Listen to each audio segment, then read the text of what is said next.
Bueno, el epígrafe es bastante largo, ya lo hemos visto, 9.1.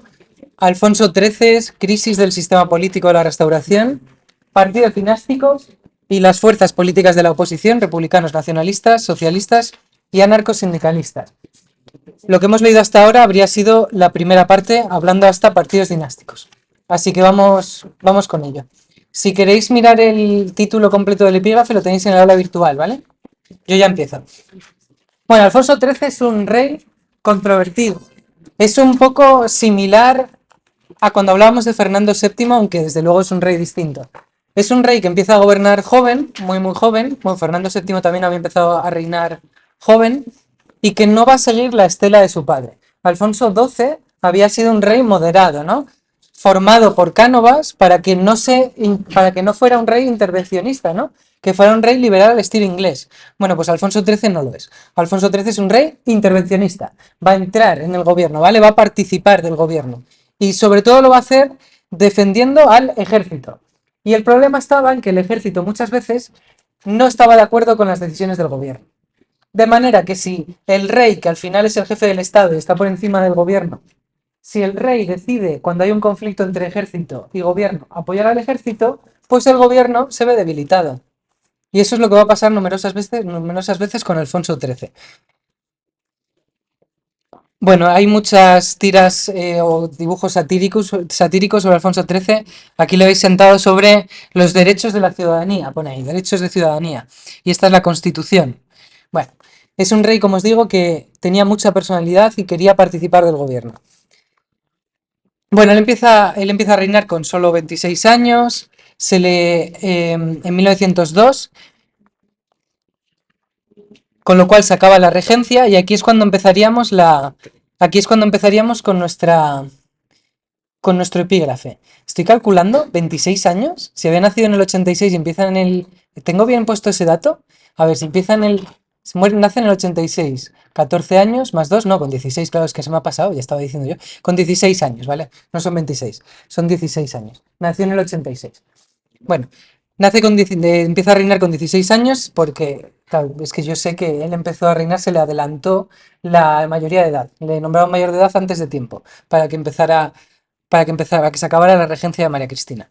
Como os pongo ahí, al final se resume en rey controvertido y vamos a decir tres rasgos de su reinado. Entonces, primer rasgo, ya es el que acabo de decir, es un rey con protagonismo político. Él va a participar de la política. Es un rey curioso, como veis aquí esta fotografía de él fumando, ¿no? En ese descapotable. Un rey swagger. Bueno, y él va a utilizar todos los poderes que le daba la Constitución del 76 para tener la mayor presencia posible dentro de la política española. Por ejemplo, designar gobierno. El designar gobierno era una prerrogativa de la Constitución que le daba al rey. Él tenía el poder de designar el gobierno que él quisiera. Pues él lo va a hacer. Va a designar a quien él quiera, a quien a él le parezca mejor. Pero igual que puede designar al gobierno, puede hacer lo contrario, le puede quitar la autoridad al gobierno y también lo va a hacer. Numerosas veces va él mismo a quitar a quien está gobernando. ¿Vale? Entonces es un rey que va a condicionar la política, que va a participar de ella. Como es un rey con mucha personalidad, va a contribuir a que en los partidos políticos no haya grandes líderes. Como no hay grandes líderes, los partidos dinásticos se ven debilitados. Pero es que es lógico. Si antes teníamos a Alfonso XII que permitía que el gobierno funcionara de forma independiente, con lo cual Cánovas y Sagasta podían participar siendo los líderes de la política española. Pero ahora Alfonso XIII no, Alfonso XIII es él el líder, él es el que dirige. Con lo cual no va a aceptar que haya grandes líderes políticos de cada partido, por lo tanto debilitando a los partidos dinásticos. ¿Se entiende eso, no? ¿Se entiende lo que acabo de explicar? Bueno, voy a dar por hecho que sí, si no me decís que no. Y eso va a propiciar que haya numerosas luchas entre los dos partidos dinásticos, con lo cual el bipartidismo pacífico, que podríamos decir, lo que se llamaba el turnismo antes, desaparecerá con el reinado de Alfonso XIII. Y en gran medida como una consecuencia de cómo era él como personaje político. Y es que un poco es la pesadilla que se muerde, perdón, la pescadilla, que es la pesadilla, que se muerde la cola. no hay grandes líderes políticos porque Alfonso XIII quiere ser él el gran líder político, por lo tanto los partidos son más débiles, por lo tanto parece que se necesita más que Alfonso XIII intervenga para arreglar las cosas, ¿no? Con lo cual al final se retroalimenta. Ahora, esto tiene un problema. Cuando el líder de la política, el que se considera la gran figura política del momento, es el rey, significa que cuando haya críticas al sistema, son críticas al rey. Con lo cual, el movimiento antimonárquico, que podríamos decir que es similar a ser republicano, va a ganar fuerza. Los socialistas también son republicanos, aunque les pongamos fuera del republicanismo. Entonces, cada vez va a haber un mayor sentimiento antimonárquico, porque se identifica al sistema con el rey, y el sistema va a ir mal, se va a deteriorar. Segundo rasgo del reinado, inestabilidad política. Al final es algo que hemos explicado, así que no hace falta decir más. Tercer rasgo, resurge el protagonismo de los militares durante el siglo XX, propiciado por Alfonso XIII. Que, como os he dicho, siempre que haya conflictos entre el poder militar y el poder civil, él va a fomentar o va a defender a la parte militar. Y ahora vamos a contar un ejemplo del inicio del reinado de Alfonso XIII, que es la Ley de Jurisdicciones de 1906. Bueno, en 1904, Alfonso XIII hizo un viaje institucional a Barcelona para intentar fomentar el sentimiento monárquico en Cataluña, porque ya sabéis que allí estaban los nacionalistas y había la idea de que tenían que promover el que en Cataluña quisieran al rey. Y era un rey muy joven, tenía solo 18 años en 1904. Y era un chico, pues yo es que, yo lo siento, estoy escuchando el audiolibro de Juego de Tronos, el tercero, y es que me recuerda un montón a Joffrey Baratheon, si habéis visto Juego de Tronos. Era un rey joven, con muchísima personalidad y que se quería ganar al pueblo. Y él va a visitar Cataluña y la gente le va a aclamar y él se va a venir un poco arriba. El caso es que en Cataluña había un gran sentimiento tanto nacionalista como autonomista y habrá también partidos independentistas. Entonces en Cataluña va a haber un periódico que se llama el Cucut, ¿vale? Cucut está puesto aquí, Cucut con guión y exclamación. Esto que estoy mencionando es interesante para poner en el tema, ¿eh? No es una anécdota que no tenga importancia. Y publicaron esta viñeta satírica para hacer una broma. ¿Y qué dice la viñeta? Dice, al frontón condal. Frontón condal y están yendo varias personas que parece que son burgueses, ¿no? Son gente más o menos poderosa y tenemos que están teniendo una conversación, un militar que veis que tiene la clásica indumentaria liberal, ¿no? Cuando hablamos de las guerras carlistas con los liberales se identificaban por ese gorro. Y este señor le está preguntando al militar qué es lo que está pasando en el frontón. Dice, ¿qué se celebra aquí que hay tanta gente? El banquete de la victoria, le responde. Y el otro dice, ¿de la victoria? Ah, vaya, serán paisanos. Es decir, ¿cómo explicamos esto que no tiene ninguna gracia para nosotros hoy día? ¿Por qué en ese momento podía tener gracia? El ejército español solo obtenía derrotas. Después de la crisis del 98, más todavía. Entonces este señor lo que viene a decir es, ah, vaya, si están celebrando una victoria, será que son paisanos, es decir, no son militares. Un paisano es un civil. Con lo cual quiere decir que el ejército español solo perdía. Bueno, eso al ejército le sentó horrible, ¿vale? A los militares de Cataluña les pareció un insulto gravísimo. Y ni cortos ni perezosos, los oficiales del ejército en Cataluña se fueron a quemar el periódico, ¿vale? Y lo quemaron. No solo ese, sino también otro diario que era catalanista, se llamaba La Veu de Cataluña.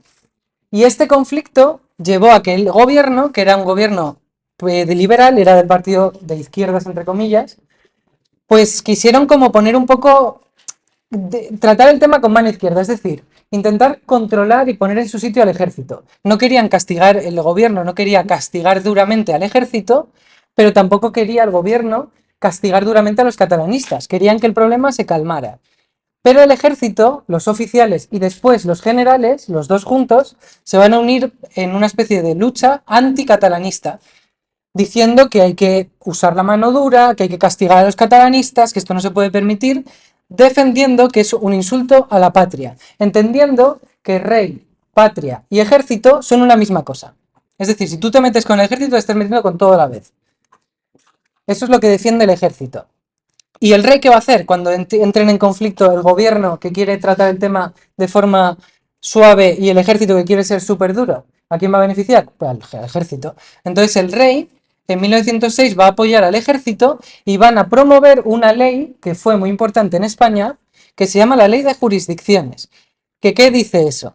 Dice que cualquier insulto al ejército, a la corona o a la patria se va a juzgar desde un tribunal militar. Y los tribunales militares son muchísimo más duros que los tribunales civiles. Con lo cual te sometes a que te puedan incluso ejecutar. ¿Vale? Entonces, la Ley de Jurisdicciones de 1906 dice que todo insulto a la patria, la corona o el ejército se va a juzgar dentro del código militar y no del código civil, lo cual es mucho más duro que el código civil. Y el gobierno se va a ver forzado a dimitir porque les ha quitado la autoridad el rey. El rey ha apoyado al ejército en vez de al gobierno. Con lo cual el presidente del Consejo de Ministros va a tener que dimitir. Bueno, pues esto ya nos da una idea de cómo va a ser la restauración, ¿vale? Un periodo complicado en el que el ejército tiene una presencia en la política brutal, pero no solo en la política, también en la vida pública. Bueno, esa ley de jurisdicciones fue muy rechazada en general por toda la oposición real al sistema y fue muy impopular, pero se va a mantener en el tiempo, ¿vale? No se va a derogar esa ley. Aquí tenéis a Alfonso XIII en 1905, ¿vale? Ahí le veis con un chico muy orgulloso, con su bastón de mando. Bueno, entonces ahora ya vamos a empezar con el tema, ¿vale? Los intentos de regeneración del sistema y su fracaso sería el título, ¿vale? Lo que os digo que vayáis copiando, el esquema. Intentos de regeneración del sistema y su fracaso. Bueno, esta primera etapa de la restauración, hasta 1914, es una etapa de intentos de reforma regeneracionista. El regeneracionismo es el movimiento que surge después de la crisis del 98. Los gobiernos tratan de revisar el sistema político, mejorarlo, reformarlo para que pueda ser de nuevo estable. Pero solo van a cambiar lo imprescindible, lo básico. Lo mismo un poco que cuando hablábamos de la Ilustración. Las reformas justitas, pero sin cambiar el sistema. ¿Vale? Porque al final quien está dirigiéndolo son los que mandan y no se van a disparar al pie, como Froilán. Bueno, punto 1. El revisionismo conservador, la revolución desde arriba de Maura. 1907-1909. Esto es el gobierno de Maura, que hemos ya leído antes, los intentos de reforma. Revolución desde arriba, porque es desde el gobierno. Y los años es 1907-1909. Una muestra de lo inestable que era el sistema es que este gobierno, que duró solo 2 años, se llama el gobierno largo.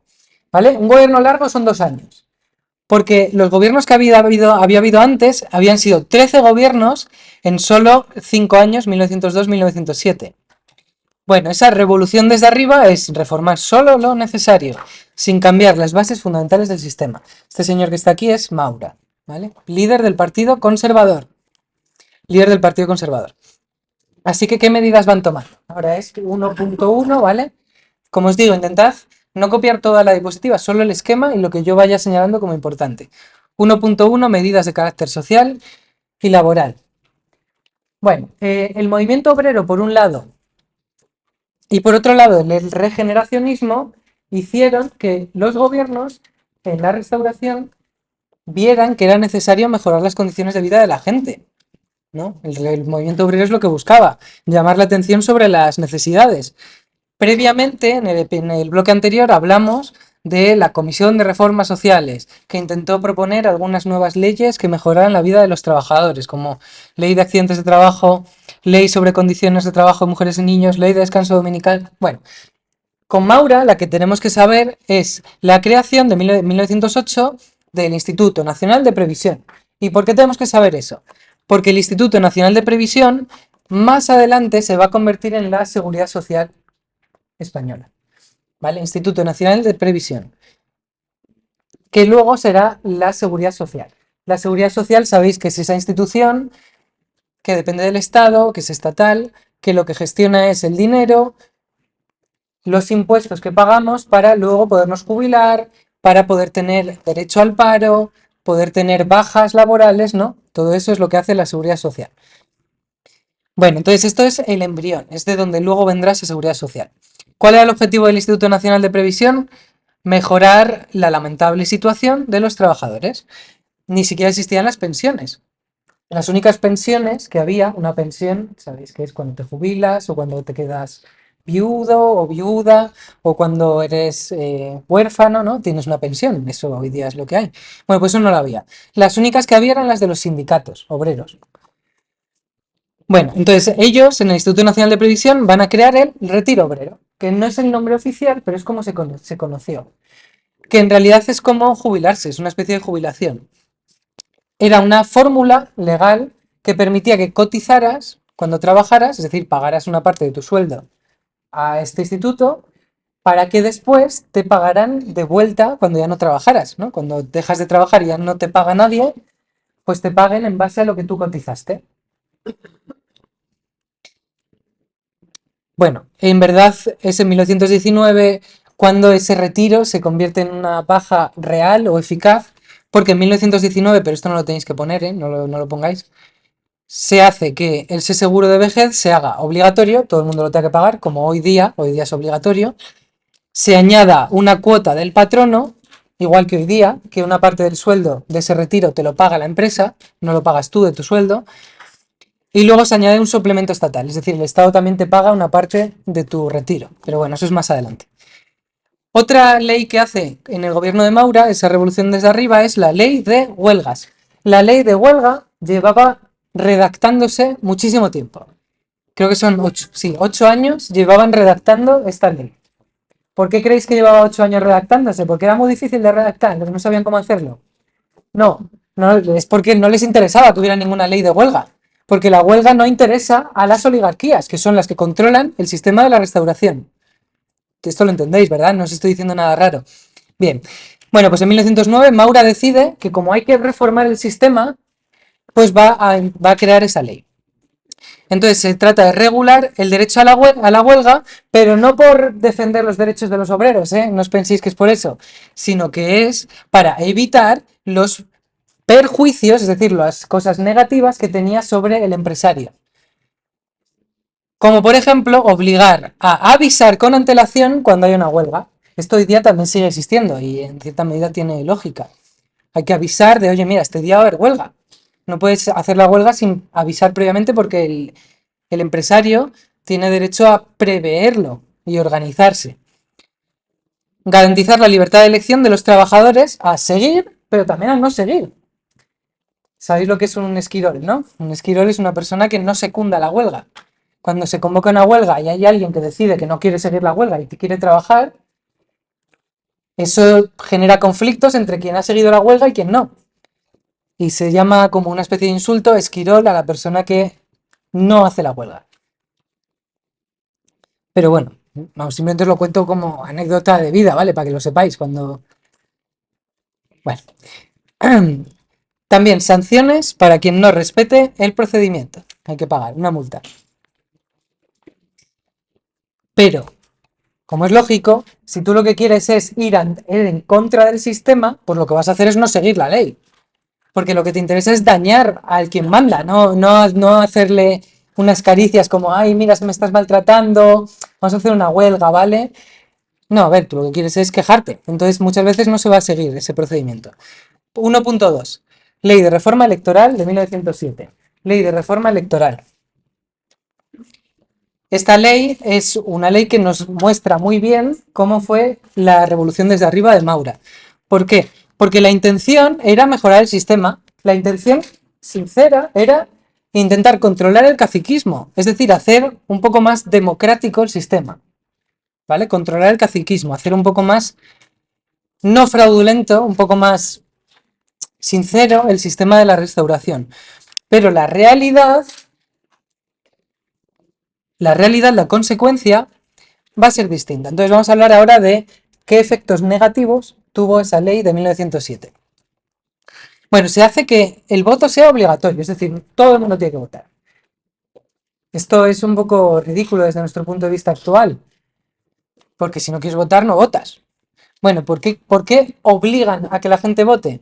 Porque se creía que el indeciso, y digo indeciso porque era voto de sufragio universal masculino, ¿vale? El indeciso se pensaba que tendía a ser una persona moderada. Con lo cual, si obligabas a los indecisos a votar, probablemente iban a votar a alguno de los dos partidos del sistema. Y no iban a votar ni a los socialistas, ni a los republicanos, ni a los catalanistas, sino que iban a votar a los del Partido Liberal o del Partido Conservador. Pero hay otra consecuencia todavía más grave, que es que se dice que en las circunscripciones, una circunscripción es una zona geográfica donde va a haber elegida una persona o dos personas o tres personas, ¿vale? Por ejemplo, circunscripción electoral de un barrio de Madrid. Entonces, por ese barrio va a surgir un concejal y ya está, ¿vale? Eso es una circunscripción. Se decía que las circunscripciones donde el número de candidatos fuera igual al número de escaños, es decir, si solo puede salir elegida una persona y se presenta una persona, no se va a votar, ¿vale? No se lleva a cabo la votación. Y eso va a tener unas consecuencias bastante antidemocráticas, porque ¿qué ocurre en los pueblecitos donde el cacique tiene mucho poder y puede influenciar a la gente para que no se presenten? Pues que sale quien quieren. Si hay un cacique que es capaz de controlar para que si hay dos escaños solo se presenten dos personas, porque los demás no se atreven bajo amenazas, pues ya está, salen esas dos personas y arreglado, y no hay que hacer ninguna farsa. Es decir, está realmente facilitando la farsa, porque el cacique tiene derecho, tiene más facilidades para controlar la circunscripción. Entonces tenéis en el libro un esquema que está bastante bien, una tabla, que pone porcentaje sobre el censo electoral, es decir, cuántas personas salieron elegidas sin que hubiera votos, es decir, lugares en los que se llevó a cabo ese artículo. 1910, el 29%. El 29% de las personas que habían sido elegidas en las elecciones ni siquiera había habido votos, porque como había dos escaños y se presentaban dos personas, pues ya está, no se vota, ¿vale? 1.3. Conflictos de Marruecos y la Semana Trágica de Barcelona. Conflictos en Marruecos o la cuestión de Marruecos y la Semana Trágica de Barcelona de 1909. Esta es la razón por la que Maura va a caer en el gobierno, ¿vale? Va a ser una crisis muy fuerte para España. Y entonces tenemos que hablar primero de la relación de España y Marruecos. España había perdido sus colonias en la crisis del 98. Había perdido sus colonias. Y además era un país que estaba como a la baja, ¿vale? En Europa. Cada vez tenía menos presencia dentro de la política internacional europea. España, por tanto, va a intentar buscar una alternativa para conseguir colonias. Y donde se va a dirigir es a África. Va a mirar a África, España. Y va a mirar a Marruecos. Entonces España va a utilizar a Marruecos como una alternativa para conseguir colonias ahora que las ha perdido. Problema.